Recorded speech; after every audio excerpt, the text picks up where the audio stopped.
ప్రెగ్నెన్సీలో ఇమ్యూనిటీ చాలా తక్కువ ఉంటుంది. ప్రెగ్నెన్సీలో వ్యాక్సిన్స్ తీసుకోవటం వల్ల తల్లికే కాదు బిడ్డకు కూడా ప్రొటెక్షన్ వస్తుంది. ఈరోజు ప్రెగ్నెన్సీలో తప్పకుండా తీసుకోవాల్సిన 3 వ్యాక్సిన్స్ గురించి మాట్లాడుకుందాం. ఫస్ట్ది టీటీఆర్ టీడీ వ్యాక్సిన్. ఇది ఫస్ట్ ప్రెగ్నెన్సీ అయితే 2 డోసెస్ తీసుకోవాలి. ఫస్ట్ డోసు ప్రెగ్నెన్సీ కన్ఫర్మ్ అయిన వెంటనే తీసుకోవాలి.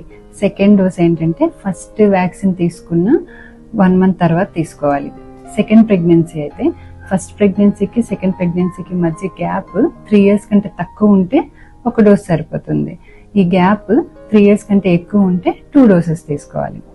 సెకండ్ది టీడాపర్ బూస్టిక్స్ వ్యాక్సిన్. ఇది 3-in-1 వ్యాక్సిన్ అనమాట. అంటే డిఫ్తీరియా, పెర్టిసిస్, టెటనస్ 3 diseases కి ప్రొటెక్షన్ వస్తుంది. ఇది ప్రతి ప్రెగ్నెన్సీలో కూడా 1 డోస్ తీసుకోవాలి. ఇది 7వ నెల చివరిలో కానీ 8వ నెలలో కానీ తీసుకోవాలన్నమాట. థర్డ్ది ఇన్ఫ్లుయెంజా ఫ్లూ వ్యాక్సిన్. ఇది సీజనల్ వ్యాక్సిన్. ఫ్లూ సీజన్లో తీసుకోవాల్సి ఉంటుంది. ప్రతి ప్రెగ్నెన్సీలో కూడా 1 డోస్ తీసుకోవాలి. ప్రెగ్నెన్సీ లాస్ట్ 3 monthsలో తీసుకున్నట్టయితే పుట్టే బిడ్డకు కూడా కొన్ని నెలల వరకు ఫ్లూ నుంచి ప్రొటెక్షన్ ఉంటుంది.